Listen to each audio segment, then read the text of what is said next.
OpenAI has been taking the computing world by storm. This provider of machine learning training and inference models is expecting its revenue to increase by an order of magnitude during the next 5 years and reach over $125 billion by the year 2030. To keep up with its massive computing demands, the largest cloud infrastructure providers have been investing in their data centers. Collectively, the combination of Google, Microsoft, Meta, and Amazon will spend more than $364 billion on data center infrastructure in the year 2025 alone. Is this pace sustainable? Are these deals actually going to work out?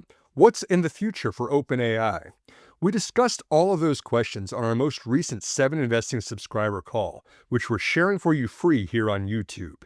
If you'd like to learn more, visit 7investing.com. How are we feeling about this AI bubble? I know this is a hot topic in the community forum. How do we feel about this AI rally? Just a quick poll, totally unofficial, but something I threw up a couple hours ago on Twitter was, people are torn on how to feel about this AI rally, right? I said out there, do you think this is the earliest innings and we're still in this point of inflection where there's hyper growth and, all the spending is going to continue? Or is it going to be stable growth where the demand is legit, but maybe it's not going to be as pronounced and exaggerated as we've seen in the last couple of years? Or are we starting to see a slowdown, where there's a plateau in the spending where it's been really aggressive and maybe it's going to continue, but certainly not at the pace we've seen? Or is this straight up a bubble that's about to pop because there's no way we can continue any kind of similar pace as we've been spending the last couple of years? And I kind of expected there to be a clear winner of these 4 options, and there was not.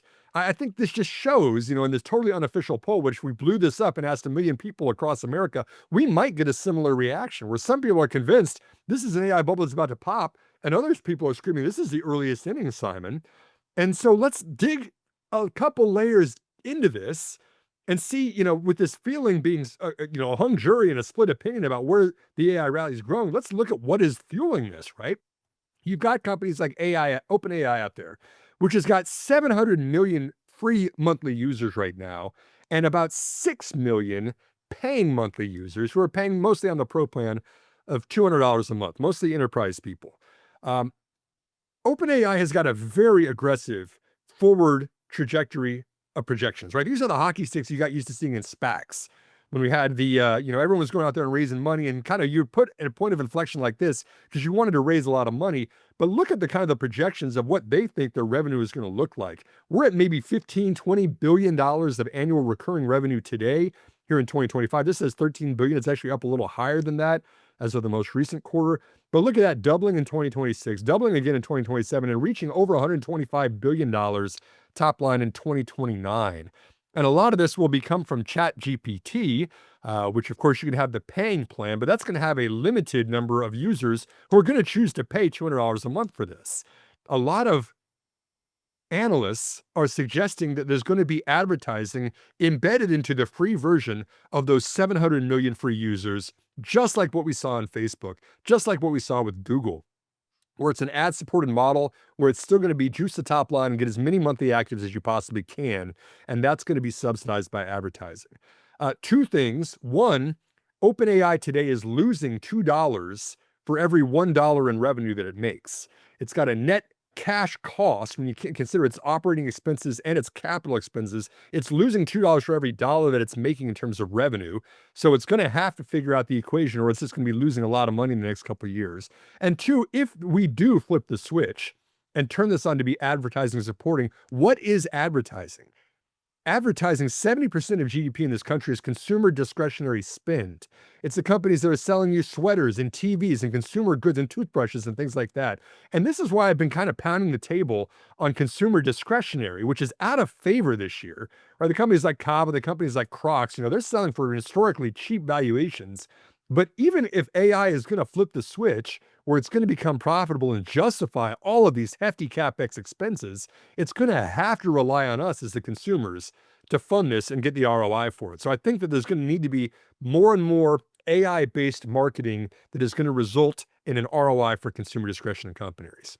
That's the points I made on this, but it's not just an OpenAI game out there, right? There are a lot of companies who are building the models who are similarly growing very quickly. In addition to the OpenAI, expecting $125 billion by the year 2029, we've seen Anthropic now which has got about half the size of OpenAI, $7 billion in annualized revenue as of this summer. This is the Claude model that we've seen out there, really big on the enterprise, catching on a lot of attention. And then even Google Gemini has now surpassed ChatGPT as the most downloaded app on smartphones this last summer. So it's not just OpenAI as a one-horse race, and there's everybody is racing to catch their slice of this pie. And similarly, who is going to be doing the powering of all of these AI models, which we know are computationally very heavy, right? These processors run hot. You have to put a lot of money on the NVIDIA processors, on the AMD processors, on the custom processors made by Microsoft, by Google, by Amazon, and Meta. In fact, Microsoft, Google, Amazon, and Meta collectively are going to spend $364 billion on capital expenditures this year, almost all of that going to their own corporate data centers. And so we talked recently about where is that money going as we're going from 500 megawatt sized data centers to 1 gigawatt sized data centers to now 5 gigawatt sized data centers. Each of these numbers is now kind of growing in an order of magnitude from what was considered a large data center 5 years ago to being a really monster data center today. And keep in mind, these don't come up overnight, right? A large data center is going to cost $80 billion now in capital expenditures. It's going to have 20,000 workers that are associated with the electricians, the plumbers, the things that people are keeping the lights on for all this thing. All of the services that you see mentioned here, not just the servers, that are provided by Dell or by Supermicro and with the chips that are produced by NVIDIA and AMD, but also the networking cards, right? The computing room air handlers, for cooling the servers out there, the generators, the power suppliers, the chillers, the cooling towers. All of this was boring industrial stuff a decade ago. And now all of a sudden it's the sexiest part of the entire stock market today. But it's still building data centers, manning them, spending the money up front, and then also doing the operations for them later. And the permitting and other things like this, we don't appreciate that each one of these data centers is now requiring more power than the largest nuclear power reactor in America can provide, which is based in Georgia. We talked about here recently. I mean, it's almost insane, the power requirements to power these, the capital requirements to operate them, and the manpower required to keep them running. I mean, this is not something you flip a switch and all of a sudden a data center comes online. There's a lot of moving pieces, even just to get this on board. And then the second part of this, not only is it difficult to build a data center and to man a data center, but to fund it. OpenAI, we just showed, has got a $15 billion run rate of recurring revenue, and they're spending twice as much of that in terms of their costs. So they don't have the money that they need to build these mega data centers. And so what do we do? What do? They go out there and they start signing these circular agreements, is what they're being called, with the vendors that are providing the necessary hardware to run them, right? If you remember, OpenAI said that they were going to deploy up to 10 gigawatts of NVIDIA's chips in exchange for NVIDIA, making a $100 billion investment in OpenAI to help them fund, their growth that they'd end up then kind of coming back and buying NVIDIA's chips with. The same thing with AMD, which even took it a step further, where AMD was going to give penny warrants to OpenAI for up to 10% of the company, right? This is tens of billions of dollars that OpenAI would be getting in equity that it would then in turn use to buy AMD's own chips to build out up to 6 gigawatts worth of deployments for its own data centers using AMD's chips. And right, Oracle, $300 billion deal with OpenAI for up to 4.5 gigawatts worth of cloud capacity with Oracle. Oracle spikes, all of a sudden the stock that no one's been paying attention to for several years is one of the hottest in the market right now. There is not enough capital to pay for these kind of expenditures that are required now that we've transitioned from training to inference within the AI sphere of capabilities. And so you're starting to see these more and more creative deals. That makes me raise an eyebrow a little bit, right? When you don't have the capital organically to fund $300 billion, what do? You have to get creative on growing. And you're getting favorable deals now. OpenAI is getting favorable deals from NVIDIA, from AMD, from Oracle. This is kind of locking out a lot of their other competitors in ways that are good for OpenAI, but might not be good for the broader market as these companies are wanting to sell to everyone. And so Maybe there's some comparisons between what OpenAI is doing today and what Facebook has been doing for most of the past 2 decades. Raise your hand if you remember Facebook saying it was going to hire 10,000 engineers in Europe and spend $10 billion a year to build out the metaverse.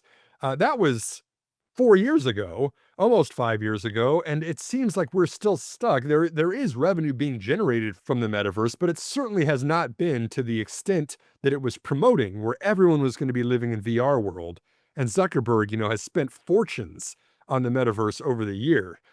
Kind of we've seen the headlines about metaverse has been failing, and Mark Zuckerberg isn't going to be the visionary that he thought he was in the past. Even on top of that, he was spending billions, tens of billions of dollars on Africa, on these subsea cables for high-speed internet and trying to get the population, connected over there to a limited degree of success on this. But I think what happens if history is going to rhyme with what it's looked like in the past is it doesn't really matter if you are a large tech company, if you are unsuccessful in spending tens of billions of dollars. Meta has got a $1.8 trillion market cap. It's almost like this is the table stakes or the ante. If you want to be a relevant tech company and remain in the headlines and remain talked about, you almost have to go out there and make audacious claims of spending tens, if not hundreds of billions of dollars on things like the metaverse, on things like getting Africa internet connected for social networks, on things like OpenAI building 5 gigawatt data centers. It's almost like you just have to be out there. And whether or not it works or not, we saw Meta go through a retraction period there where it was out of favor in 2022, like the rest of the market was. It's still one of the largest companies in the market. And look at this, the insider ownership of there, 14% for Mark Zuckerberg specifically, 18% per insiders. These guys are billionaires now off of the rising stock price. In fact, tell me if you see something in common with the three richest people in the world today. Elon Musk, the CEO of Tesla and XAI and several other AI-related ventures. Larry Ellison, the CTO who owns 41% of Oracle, which is now in the news of providing the cloud infrastructure for AI. Mark Zuckerberg, who we just talked about, number 3, and of course, Jeff Bezos, number 4, they all have got the infrastructure behind them that has made them billions, hundreds of billion dollars in net worth, even as several of these projects have cost them tens, if not hundreds of billions of dollars of capital expenditures.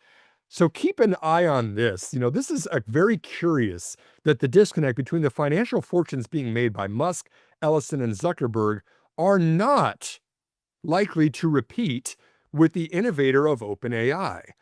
Sam Altman is very curious to me because he's basically making the minimum salary he can accept. He owns less than 1% of OpenAI's stock, and he claims that he's just doing all this because it's his childhood dream job, and he wants a front row seat to the party of what's going on with OpenAI. It is not of financial interest that Sam Altman is making and signing these deals for OpenAI up there. I'm going to open it up at that point. I just want to present a little bit of context. I'm not sure it's a very clear A to B connection of where we're going in this AI rally we've seen today, but I do think there's plenty of commitments for future capital. It is not being organically funded by cash flows, leading to circular agreements with the largest infrastructure providers out there. And then you've got Sam Altman as perhaps the curious trump card on where this is going from there.